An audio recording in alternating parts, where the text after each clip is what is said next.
السلام علیکم.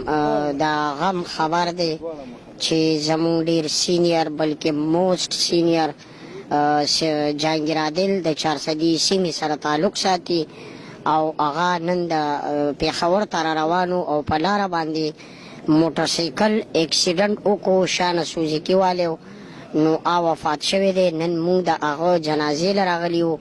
نو مینهوالو که د ده چا سره څه لاندې باندې نو د زړه نه وبخئ، او که د چا پیسه پورې وي نو عامو ته د زړه نه وبخئ، او که پچی پورې نو آبې بچو ته پتی.